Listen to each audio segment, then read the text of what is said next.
Amém.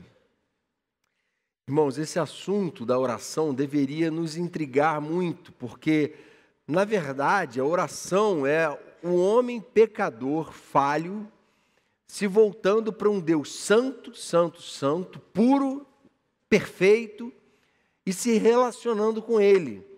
Isso do ponto de vista humano, antropocêntrico, que coloca o homem no centro da razão e da história, Deus tem mais do que dever mesmo de aguentar a gente, de buscar a gente. Mas, na verdade, do ponto de vista bíblico e teológico, Deus não tem obrigação nenhuma conosco. Mas Ele decide nos chamar e nos convidar a um relacionamento.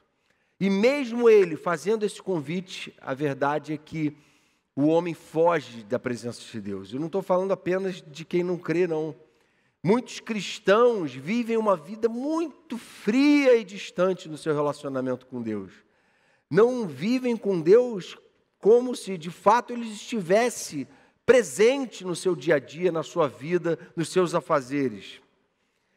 Muitas vezes, talvez, envergonhados por essa ruptura que o pecado traz. Não foi isso que a Bíblia ensinou? Isaías fala que os nossos pecados causam separação entre nós e Deus. E a gente, por errar tanto, fica envergonhado e tem uma resistência a esse diálogo aberto, franco, natural, que Deus nos chama a ter com Ele.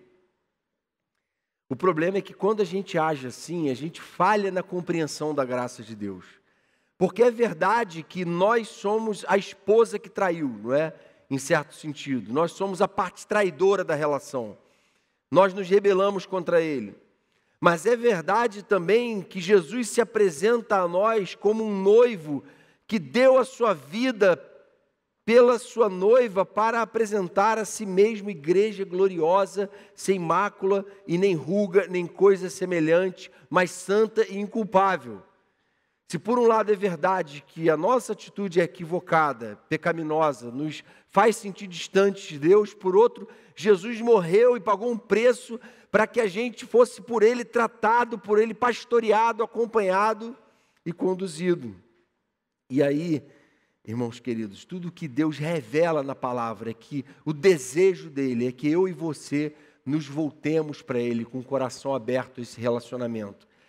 Uma das passagens mais significativas do Antigo Testamento é o momento em que o templo tinha acabado de ser construído, está lá em 2 Crônicas 7, e diz o texto que a glória do Senhor encheu o templo, que simbolizava a presença de Deus no meio do povo, e Deus se volta para o povo e diz assim: olha, esse lugar que vocês edificaram, se o meu povo que se chama pelo meu nome se reunir aqui para orar e me buscar e se afastar dos seus maus caminhos, eu vou ouvir esse meu povo do céu, vou perdoar o pecado dele e vou curar a sua terra.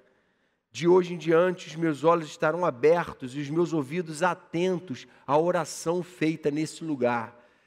Eu estou interessado que o meu povo se reúna neste lugar da minha habitação, em que a minha presença se manifesta, para buscarem se fortalecer na minha presença e viverem num relacionamento real comigo, mesmo que sejam pecadores, mesmo que sejam gente falha.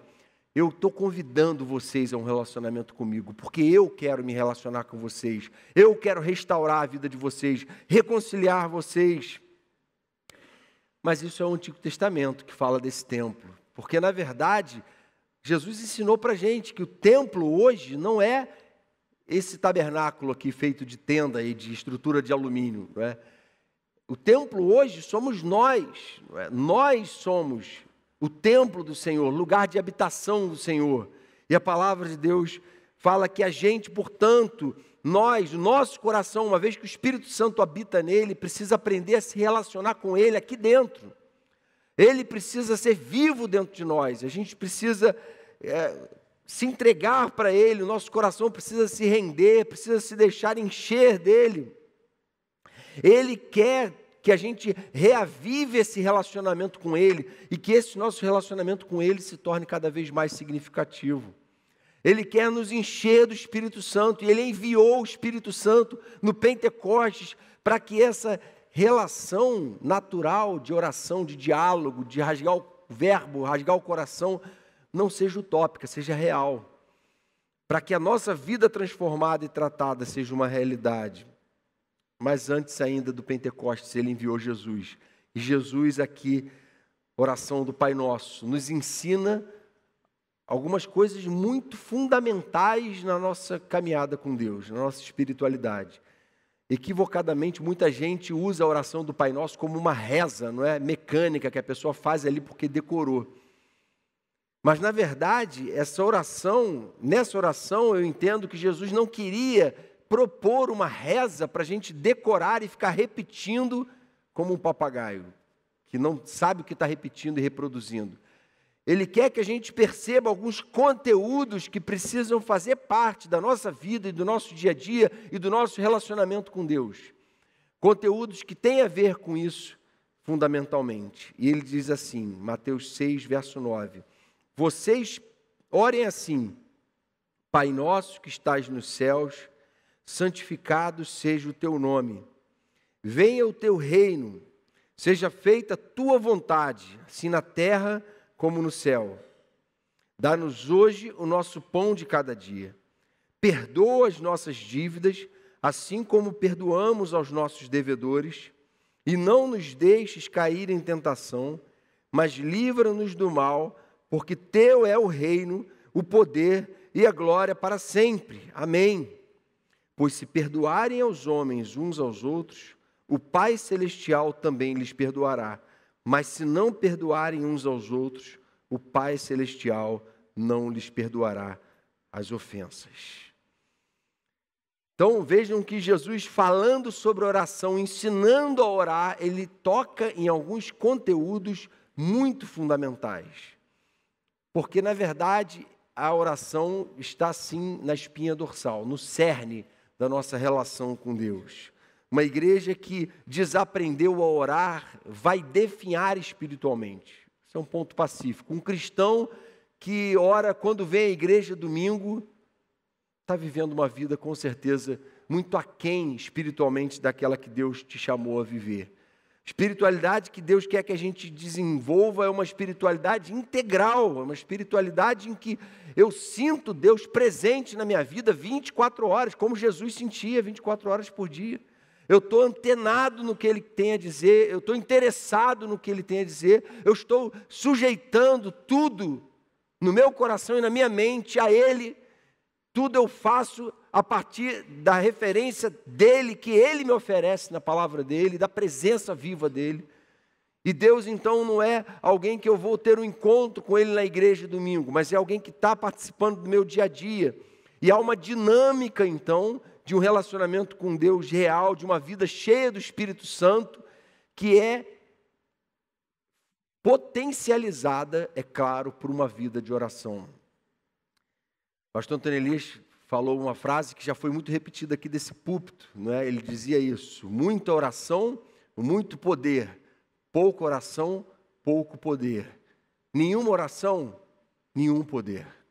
E às vezes a gente quer o poder de Deus, a gente quer ver as coisas acontecerem no nosso casamento, na vida dos nossos filhos, a gente quer ver gente ser convertida através de nós, a gente quer ser usado na evangelização, a gente quer fazer coisas tremendas, e a gente quer ser usado para impactar a nossa geração, mas a gente não tem buscado esse poder.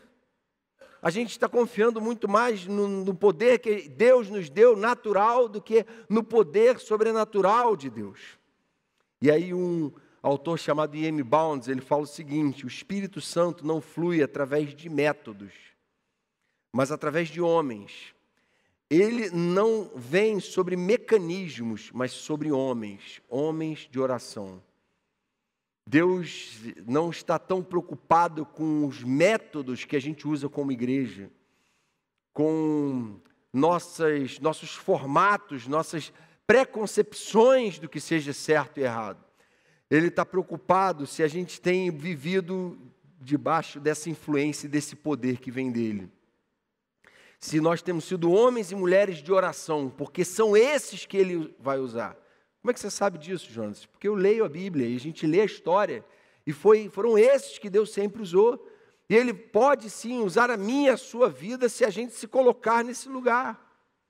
Inclusive, algumas pesquisas. Se você pesquisar na internet, você vai ver que tem algumas instituições de estudos de saúde que comprovam que hospitais onde há pessoas ali orando pelos enfermos têm um índice muito maior de cura dos pacientes do que hospitais que não têm gente ali orando.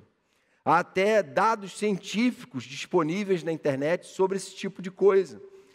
Fazendas nas quais os donos oram regularmente pela colheita, produzem mais. Uma comunidade prospera mais quando há gente orando. Isso não é o poder do pensamento positivo, isso é a realidade de um Deus que intervém na história e que faz questão de responder à oração do seu povo, de interagir, de pôr a nossa fé à prova e de nos desafiar a crescer na confiança dEle e na entrega a Ele. E aí, aqui na oração conhecida como oração do Pai Nosso, mais uma vez, irmãos, Jesus não estava de forma alguma propondo uma reza. Vejam o primeiro elemento que ele coloca aqui, que é um conteúdo fundamental de uma vida espiritual abundante, da vida espiritual que ele quer que eu e você desenvolvamos, é que a oração que agrada a Deus acontece em espírito de adoração e reverência. Verso 9, Pai nosso que estás nos céus, santificado seja o teu nome. Verso 13, no final, porque teu é o reino, o poder e a glória para sempre. Ou seja, antes de eu começar a orar, eu preciso pontuar quem é Deus e quem sou eu. Adoração é isso. É a constatação de quem Deus é a declaração, é a exaltação de Deus como um ser soberano, Pai nosso que estás nos céus, um ser transcendente. Não é um camarada, não é um amigo, no sentido banal da coisa. É o Deus Todo-Poderoso, Criador dos céus e da terra. É aquele que, diante de quem eu preciso me curvar. Eu tenho necessidade de adorar. Deus não precisa da minha adoração e da minha oração. Eu preciso adorá-lo e eu preciso clamar a Ele. Porque há uma demanda no meu coração. E eu preciso entender quem Ele é, para eu não inverter o jogo. Juan Carlos Ortiz, que escreveu O Discípulo, um livro antigo, clássico, foi o primeiro livro que eu li depois que eu me converti, em 1993. Ele, no primeiro capítulo do livro, ele fala sobre o Senhor e o servo. E aí ele diz que ele se percebeu muitas vezes orando o tempo inteiro, pedindo coisas a Deus e dizendo para Deus o que Deus tinha que fazer para ele. E aí ele falou, mas essa relação com certeza está muito errada, porque na verdade Ele é o Senhor e eu sou o servo. Se eu entendo que Ele é o Senhor, eu não tenho que fazer dele o meu servo. E ele falou, eu vou aprender com Jesus a começar a, antes de pedir, adorar a Deus. E foi exatamente o que Jesus fez aqui. Antes de pedir, Ele adorou. Lembra do momento da multiplicação dos pães e dos peixes? O que Jesus faz? Ele parte o pão e pede a multiplicação? Não, Ele dá graças. Ele reconhece a Deus, Ele adora. E a gente precisa colocar as coisas no seu devido lugar. A gente precisa desenvolver a consciência de quem Deus de fato é. De que a gente está diante de um Deus todo-poderoso e confiar nisso. Algumas semanas a gente esteve falando aqui sobre a mulher cirofenícia, não é? Que Jesus meio que rejeitou ela e disse para ela, olha, não é certo tirar o pão dos filhos e lançá-lo aos cachorrinhos. Com uma expressão de aparente humilhação. E aquela mulher, ao invés de ficar magoada com Jesus, por saber quem era Jesus, se volta para ele e diz, Senhor, mas são os cachorrinhos que vêm pedir que essas migalhas caiam da mesa dos seus donos. Senhor, eu sou essa aí mesmo, que reconheço que o Senhor é santo, santo, santo e justo em tudo que o Senhor julgar. O Senhor é Deus. O Senhor é aquele que sabe o que é bom, perfeito e agradável. A sua vontade é boa, perfeita e agradável. A minha não. O Senhor é Deus acima de todos.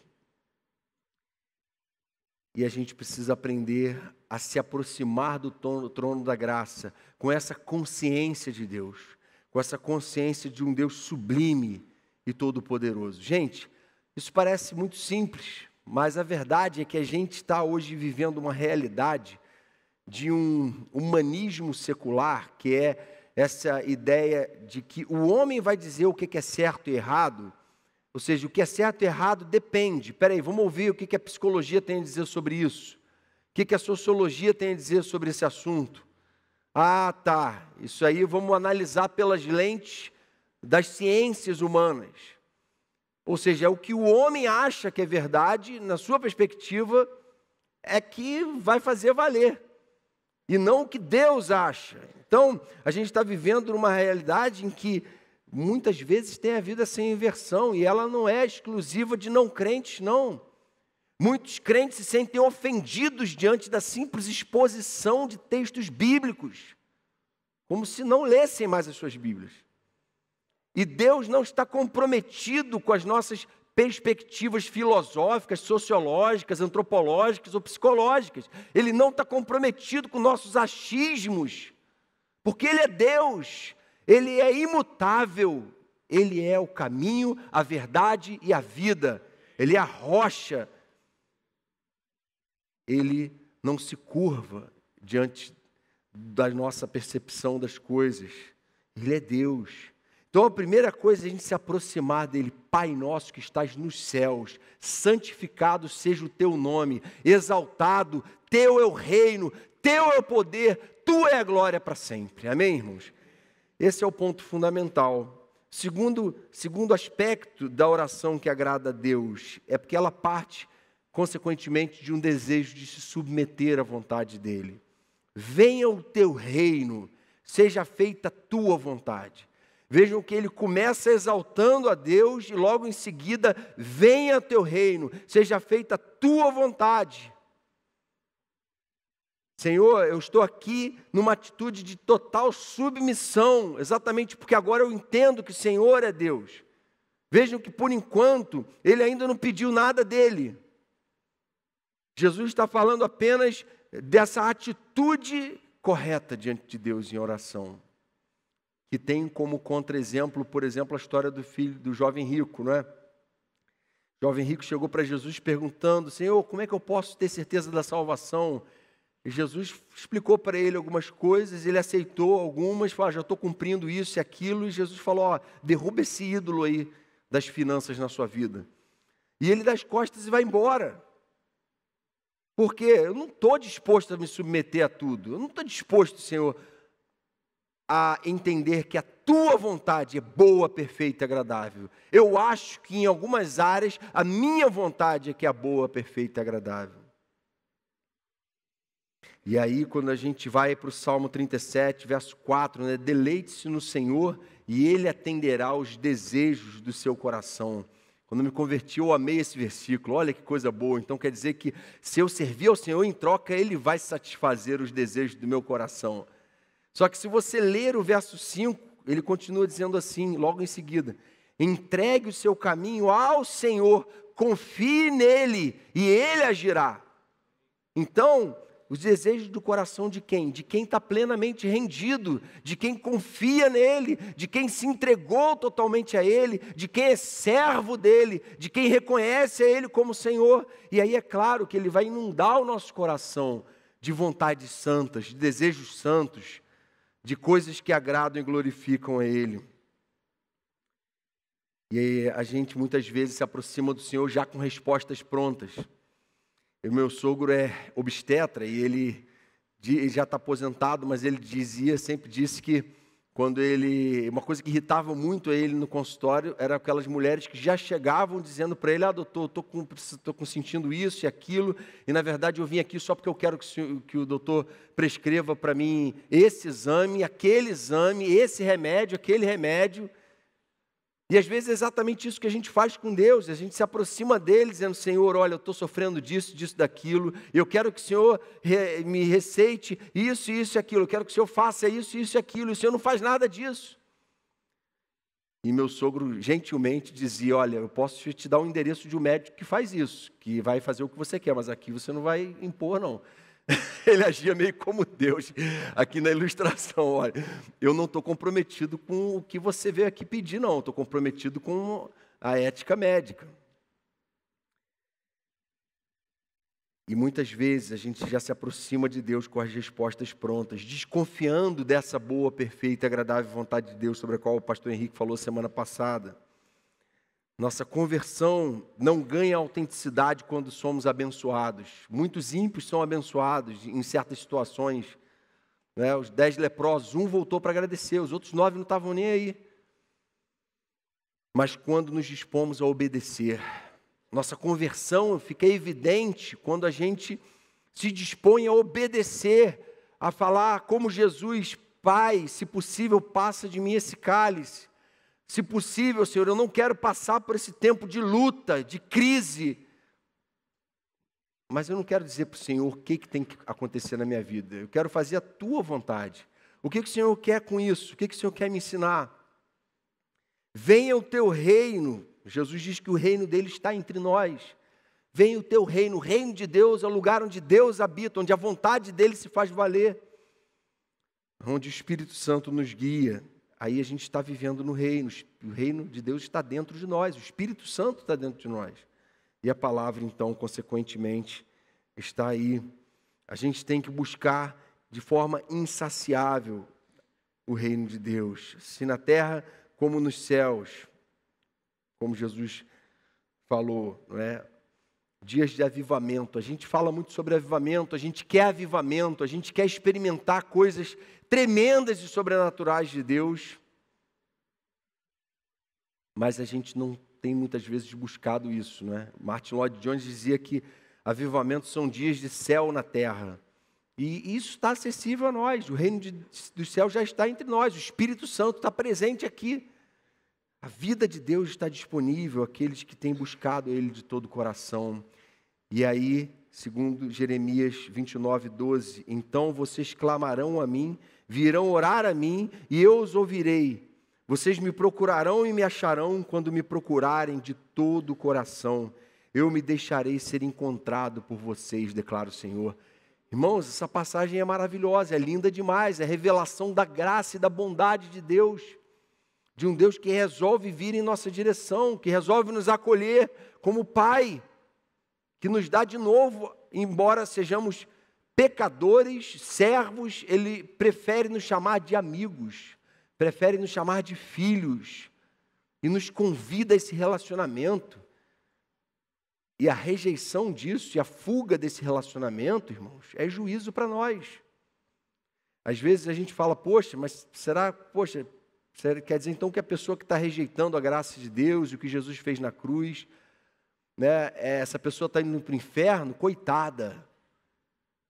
Irmãos, a pessoa rejeitar a maior expressão de amor na história naquela cruz, rejeitar um plano tão bendito de um Deus amoroso, misericordioso, e a pessoa escarnecer disso, a última coisa que essa pessoa é coitada. Não existem coitados no mundo, eu e você não somos coitados. Nós somos merecedores da condenação eterna e somos, pela graça, alcançados por Deus, e isso não tem explicação, é dom de Deus, é graça de Deus, e a gente precisa aprender isso. Então, seja feita a tua vontade, o Senhor é Deus, o Senhor é soberano. A terceira atitude que Jesus quer que a gente tenha na nossa oração e na nossa espiritualidade é que a oração que agrada a Deus é feita em espírito de dependência dEle. É feita a partir da consciência e do reconhecimento de que tudo que eu tenho vem dEle, de que Ele é dono de tudo. O homem arrogante, muitas vezes, toma para si essa responsabilidade da propriedade, não é? Essa ideia de propriedade. E olha o que Jesus ensinou a gente a falar para Deus. Dá-nos hoje o nosso pão de cada dia. Veja bem, Jesus falou assim, olha, vocês que são pobres, peçam a Deus o pão de cada dia. Mas quem é rico não precisa, pode pular esse ponto. Ele não falou isso. Ele falou o seguinte: vocês, quando orarem, vocês cristãos, pobres, ricos, milionários, precisam falar: dá-nos hoje o nosso pão de cada dia. Por quê? Porque o pão não é nosso. Porque o pão é dele. O ar que nós respiramos não é nosso, é dele. A nossa vida, o nosso corpo, ele é o Senhor da vida e da morte, da saúde e reina sobre a doença. Ele é o Senhor de todas as coisas. Clovinho falou há algumas semanas, não é? Lembrou aquela frase de Abraham Kuyper, né? Não há 1 centímetro na natureza sobre o qual Cristo não diga, é meu. Ele é o dono de todas as coisas, e a Bíblia deixa isso muito claro para nós. Davi, quando foi consagrar as ofertas de material para a construção do templo, ele diz assim: Senhor, quem sou eu e quem é esse povo para vir e entregar essas coisas nas tuas mãos? Porque, na verdade, tudo vem de ti e é das tuas mãos que te damos. Entenderam a maturidade espiritual? Senhor, o que eu tenho não é meu, eu sou um mordomo, eu sou um administrador dessas coisas. Elas são tuas, são do teu reino, são para a tua glória. Senhor, obrigado pelo pão. Senhor, me dá o pão hoje. Senhor, eu dependo do Senhor. Senhor, cura o meu coração de toda prepotência. Cura o meu coração de todo senso de autossuficiência maligno. Porque quando a gente começar a agir com esse senso de autossuficiência, de senso de não precisar de Deus, a gente vai, sem dúvida, se distanciar, endurecer, e a gente começa a desenvolver uma espiritualidade que não precisa de Deus, né? O famoso ateísmo funcional. Vai à igreja todo domingo, mas Deus está longe, eu não preciso dele. Mas quando todo dia eu oro, pedindo: Pai, o pão nosso de cada dia me dá hoje.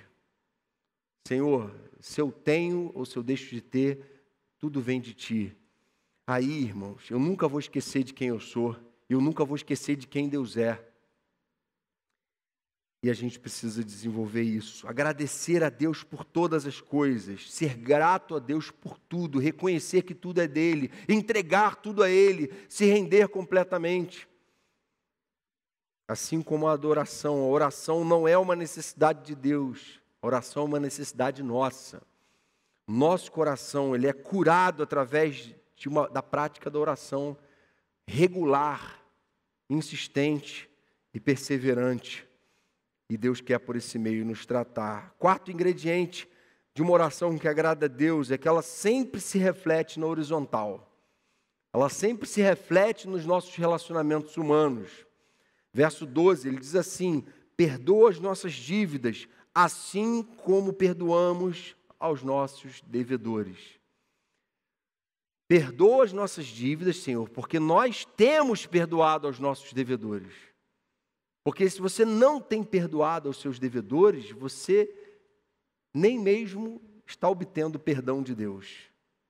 Caramba, Jonas, pegou pesado agora. Você está dizendo então que se eu não perdoo, eu não vou ser perdoado por Deus, é isso?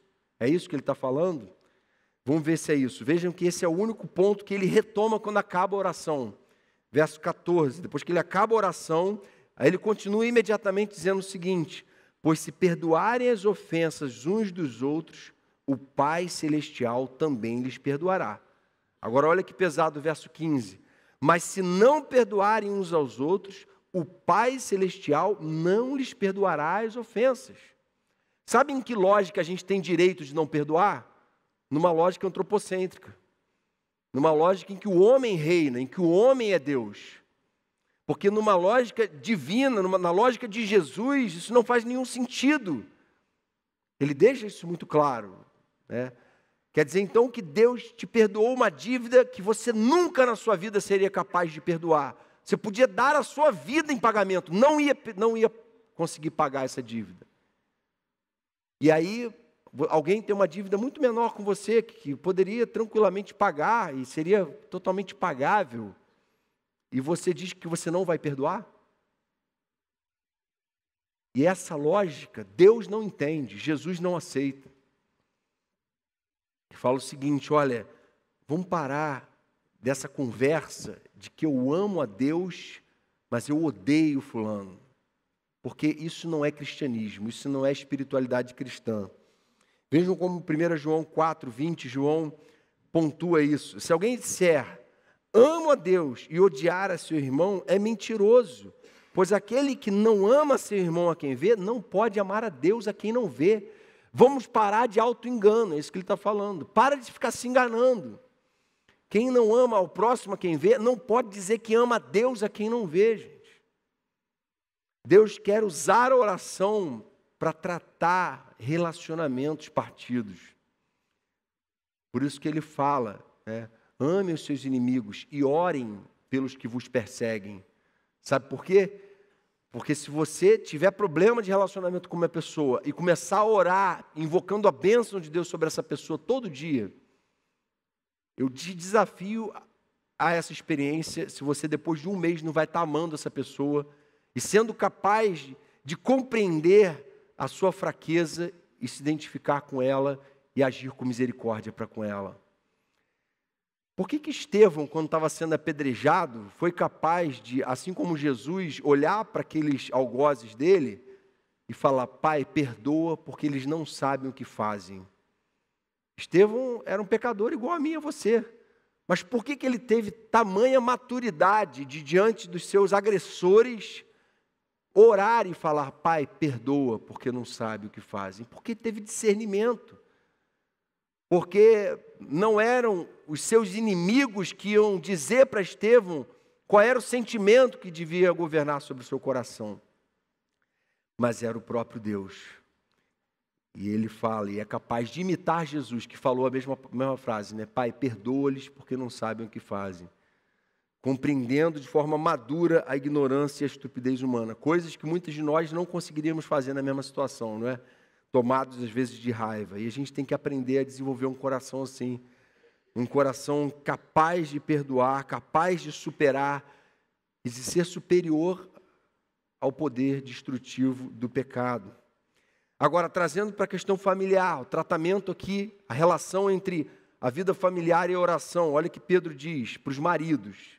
Sejam sábios no convívio com suas mulheres e tratem-nas com honra, como parte mais frágil e coerdeiras do dom da graça da vida, de forma que não sejam interrompidas as suas orações.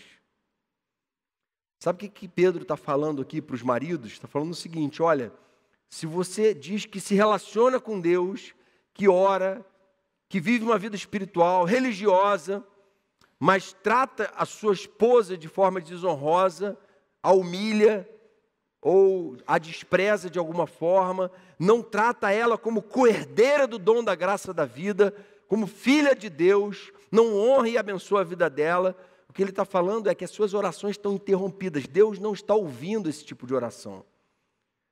Deus exige de nós, maridos, mulheres, filhos, pais, coerência. Que tipo de vida a gente está vivendo? Que tipo de coerência a gente está levando? E a coerência, irmãos, ela tanto vai validar a nossa oração, como ela também ela é fruto de uma vida de oração. A gente crê assim. A gente precisa orar e buscar a Deus por uma vida coerente. Senhor, me ajuda a ser um pai mais coerente. Porque ser pai na igreja é fácil. A gente está aqui no ambiente público 2 horas por semana. Mas ser lá dentro de casa, primeira trincheira do nosso campo missionário, ser um pai exemplar, abençoador, sábio, equilibrado na disciplina, isso é um desafio que só o Espírito Santo, só a graça de Deus para capacitar. A ser um marido sábio, equilibrado, uma esposa que não desonre e desrespeite o marido, uma família harmônica, isso é fruto de uma obra do Espírito Santo na vida daqueles que têm em oração buscado todo dia, com o coração quebrantado, humilhado, falado, Senhor, seja feita a tua vontade na minha vida, na minha casa, na vida dos meus filhos, no meu coração. Amém, irmãos? A gente precisa buscar isso para a glória de Deus. E quinto e último ingrediente que Jesus fala aqui, conteúdo que precisa fazer parte, a oração que agrada a Deus deve evidenciar uma atitude de vigilância. Ele termina a oração no verso 13 dizendo, não nos deixes cair em tentação, mas livra-nos do mal.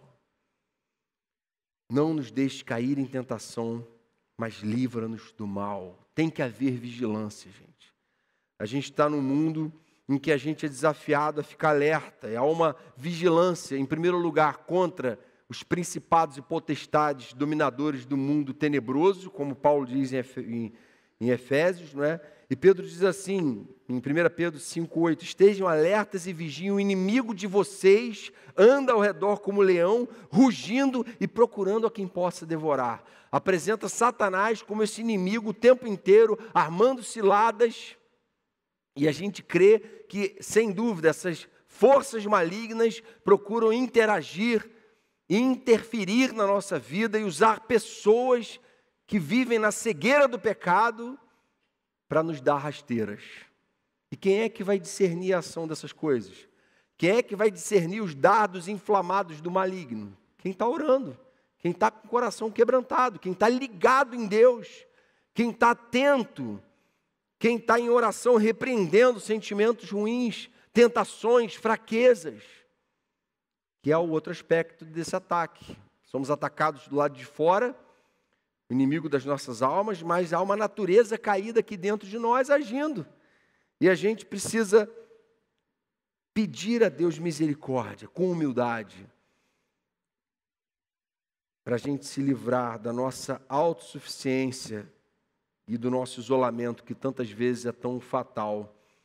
Muita gente cai porque se isolou, porque não tem orado, não tem buscado. E vejam que Tiago 5,16, aquele texto clássico da confissão, né? Confessem os seus pecados uns aos outros e orem uns pelos outros para serem curados. Há uma oração no ambiente de confissão que é usada como um bálsamo para curar o nosso coração enfermo pelo pecado. Se você não tem, irmão, como cristão, exercitado a confissão, você não tem gente para quem abrir o coração, você não tem sequer confessado a Deus, reconhecido suas falhas, você pode estar dominado por esse senso de autossuficiência, pela soberba, que está te cegando e te fazendo uma pessoa pior, e você nem sequer se dá conta disso.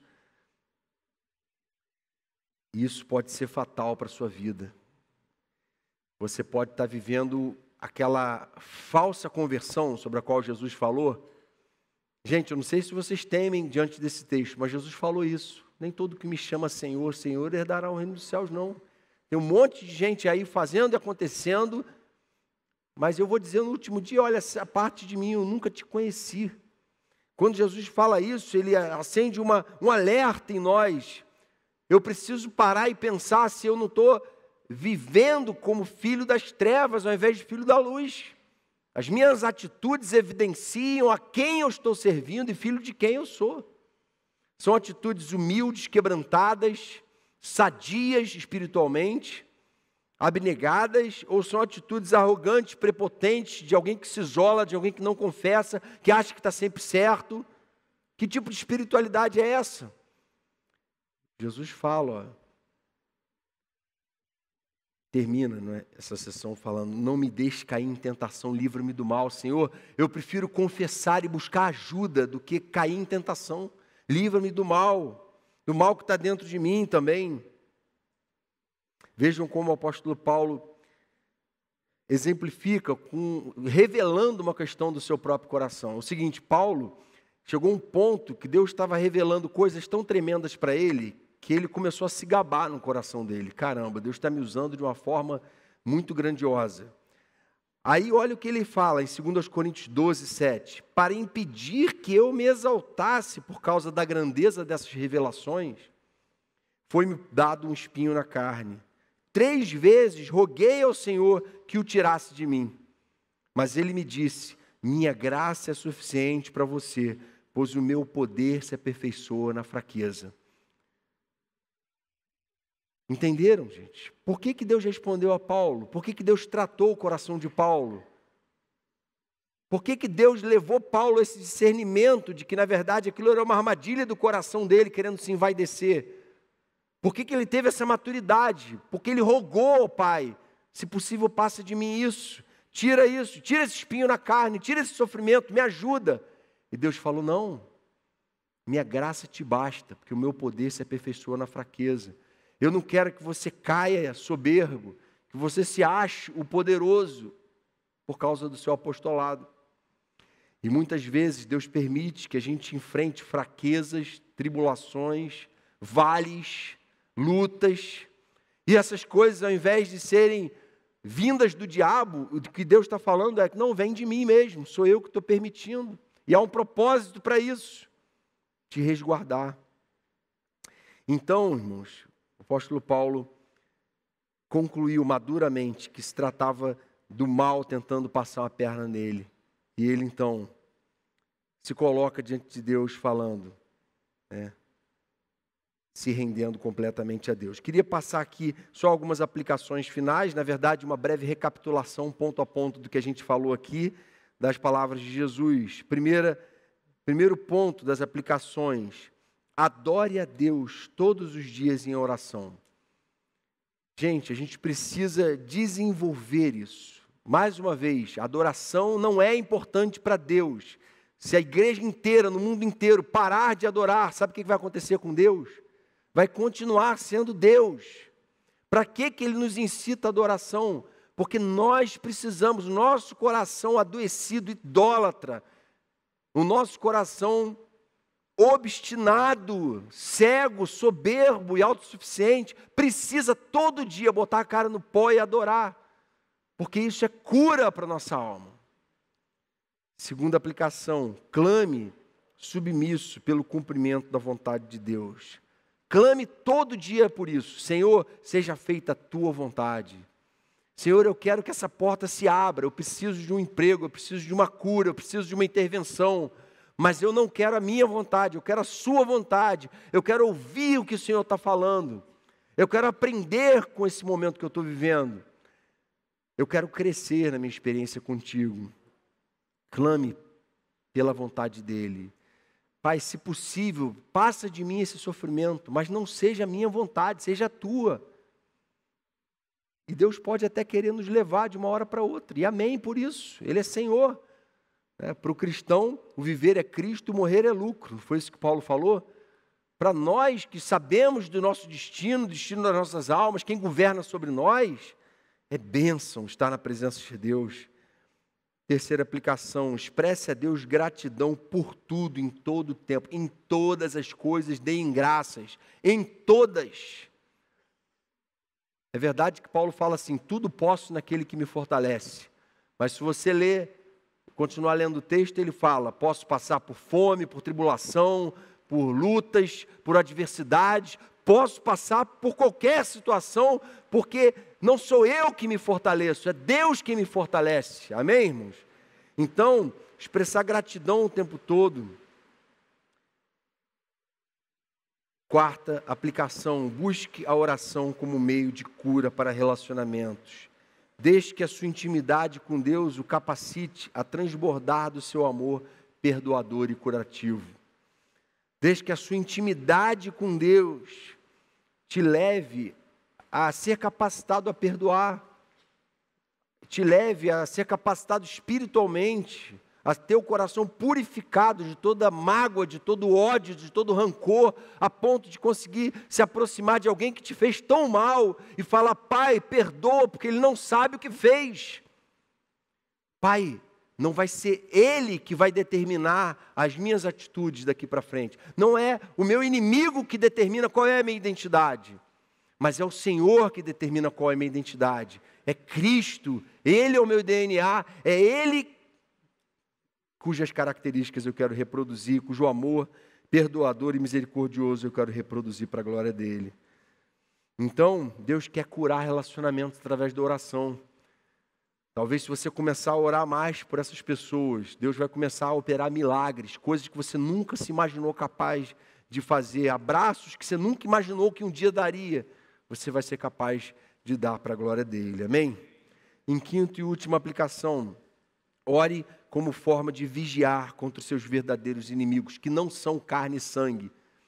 São principados, potestades, são pecados, são fraquezas que você pode sim superar e sair vitorioso contra elas. uma vez que você se coloque diante de Deus, buscando em oração uma vida vitoriosa. Essa semana que está começando, você pode sim ter uma vida vitoriosa sobre o poder do pecado, sobre as investidas do inimigo sobre a sua vida. Mas para isso você precisa falar: Pai, vem sobre mim, como o Senhor Jesus orou no final, né? Seja feita a tua vontade. E ele termina falando: livra-nos do mal, pois teu reino, tua glória, tu é a glória para sempre. Amém? Vamos orar? Senhor querido, obrigado pela tua palavra que nos ensina o caminho de uma vida de intimidade com o Senhor. E a gente confessa que tantas vezes a gente tem vivido muito aquém dessa intimidade profunda que o Senhor deseja que a gente desenvolva. Vem despertar a tua igreja para a oração.